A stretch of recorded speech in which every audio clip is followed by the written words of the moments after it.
Mais donc cette époque, on peut dire que c'est notre époque actuelle? Il suffit de voir les signes de la fin des temps. Et si on les observe de près, selon le Saint-Coran et selon les hadiths, on peut effectivement affirmer que nous sommes dans, dans cette période-là. Justement, cette personne, elle cite les hadiths que vous avez cités, et elle parle, je trouve intéressant, où les représentants des pays, présidents, ne sont pas dignes de représenter des pays par la corruption. Mm. Je trouve intéressant parce que quand elle a mis ça dans le commentaire, c'est comme si cette personne ne parlait pas forcément de notre période, alors que je trouve que c'est exactement ça, ça décrit parfaitement. J'étais tombé sur un article qui parlait justement, mentionnait énormément de signes.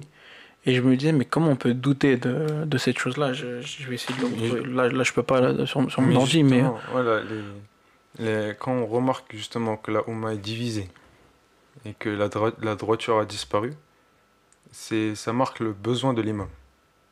C'est-à-dire qu'en fait, un des plus grands signes de la venue de l'imam Mahdi, c'est justement le besoin qu'on a de lui.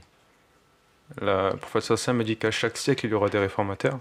Ça fait maintenant plus d'un siècle, presque 2 siècles, qu'on n'a pas de Mujaddid dans la Oumma. Et ça fait à peu près plus d'un siècle que les musulmans... On n'a pas de Mujaddid reconnu. Voilà. Que les gens acceptent. Qui s'est proclamé Mujaddid, surtout. Et il faut savoir que justement, ça fait un peu plus d'un siècle que la Oumma est dans cet état de division et de conflit en interne. C'est du jamais vu depuis 1400 ans en islam. Donc les signes, ils sont là. Et si vous demandez à n'importe quel groupe dans l'islam, ils vous diront que oui, aujourd'hui, on est dans la période des derniers temps. Donc c'est aujourd'hui qu'il doit venir. Le problème, c'est qu'il ne vient pas quand c'est fini. Il vient avant, pour poser les bases. Pardon. Il y a un autre truc qu'il faut garder en tête, c'est que quand on parle des derniers temps, on a l'impression qu'on parle d'une période de quelques semaines ou quelques mois, et on se dit vraiment, ça y est, là, c'est la fin. Ouais. Alors que